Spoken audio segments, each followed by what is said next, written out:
Welcome to our KPC Daily Devotional. Today we'll be reading from the Gospel according to John, chapter 4, starting at verse 7. Jesus has crossed into alien territory, one might say. He is in Samaria. Jews generally avoided going to Samaria. And he has come to a town. He's waiting at the well as his disciples go to scrounge up some food. And now begins our reading. A Samaritan woman came to draw water, and Jesus said to her, "Give me a drink." His disciples had gone to the city to buy food.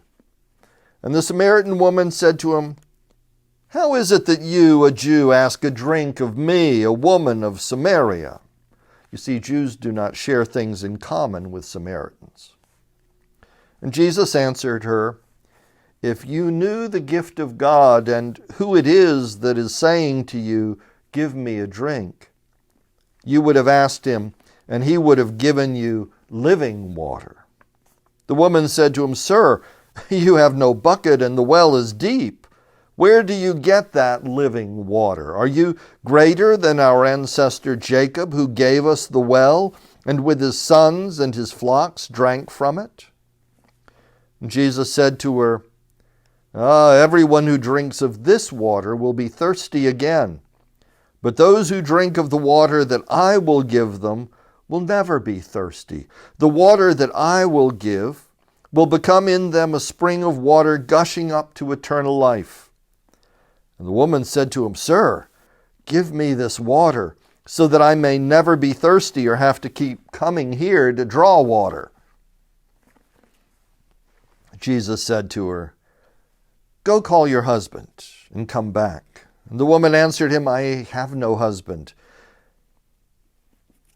Jesus said to her, "You're right in saying I have no husband, for you have had 5 husbands, and the one you have now is not your husband. What you have said is true." And the woman said to him, "Sir, I see that you are a prophet. Our ancestors worshipped on this mountain, but you say that the place where people must worship is in Jerusalem." Jesus said to her, "Woman, believe me, the hour is coming when you will worship the Father neither on this mountain nor in Jerusalem. You worship what you do not know. We worship what we know, for salvation is from the Jews. But the hour is coming and is now here when true worshipers will worship the Father in spirit and truth. For the Father seeks such as these to worship him. God is spirit, and those who worship him must worship in spirit and truth."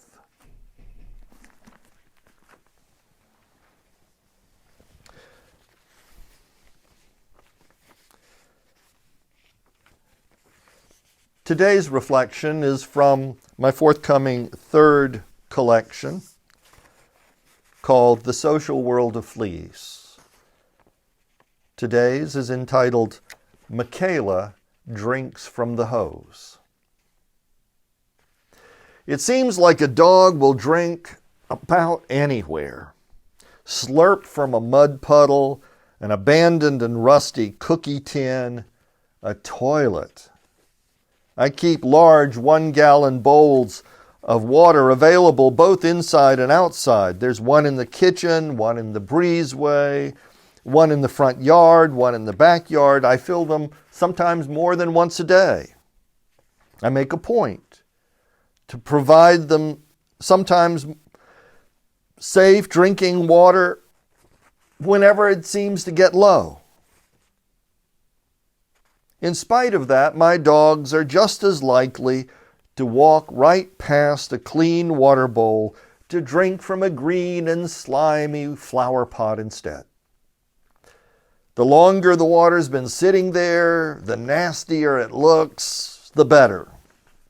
I guess where I see filth, they see flavor.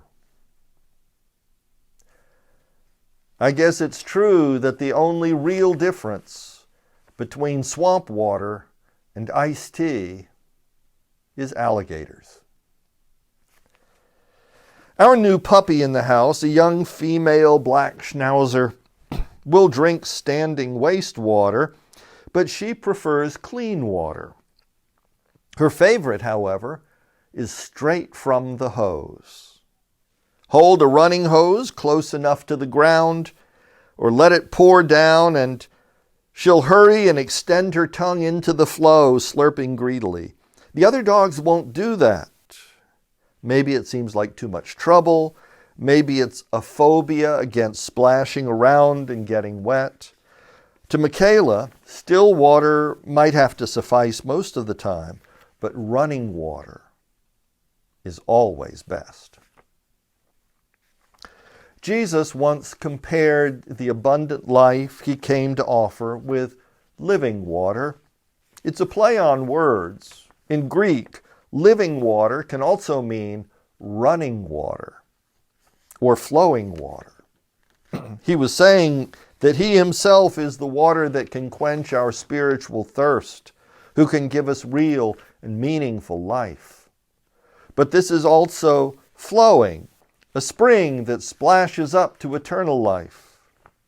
Now at the time, Jesus was talking to a woman beside the well near Sychar in Samaria. Why drink old, flat water from a cistern when you can drink fresh, flowing spring water? Now, the still well water is not bad, especially if that's all you have.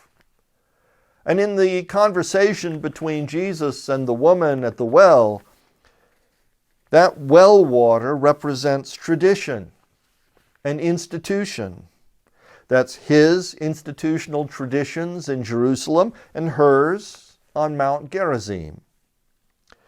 Now, we can be grateful to the institutional churches through the ages for preserving and passing down the good news from generation to generation. But while institutions can preserve the message, they can't give life. Life always comes from the source. Life comes from the spring. You know, even fresh water can go flat eventually. And that goes for every church of every stripe and conviction. At first, they were all filled from the bubbling hose, and then grew stale over time. We all need to be refilled from time to time, whether you call it a revival or renewal or reformation, whatever you will. Even fresh water can get clouded with leaf litter. We all have our religious habits and quirks that we have sanctified with age or cause. It's just spiritual leaf litter. At best, they can give us a taste to temporarily assuage our thirst, but as Jesus said, eventually you'll only be more thirsty. Flowing water is best, straight from the source. So drink from the toilet or the flower pot if you prefer, or if that's all you have. But I think Michaela would urge you to try drinking from the hose. The Spirit of God is flowing ready and free and is there for all who wish to drink deeply. And pray for your church, whatever and wherever it is, that God will refill it with the fresh, flowing water of Jesus once again. I wish you a blessed day ahead. Goodbye.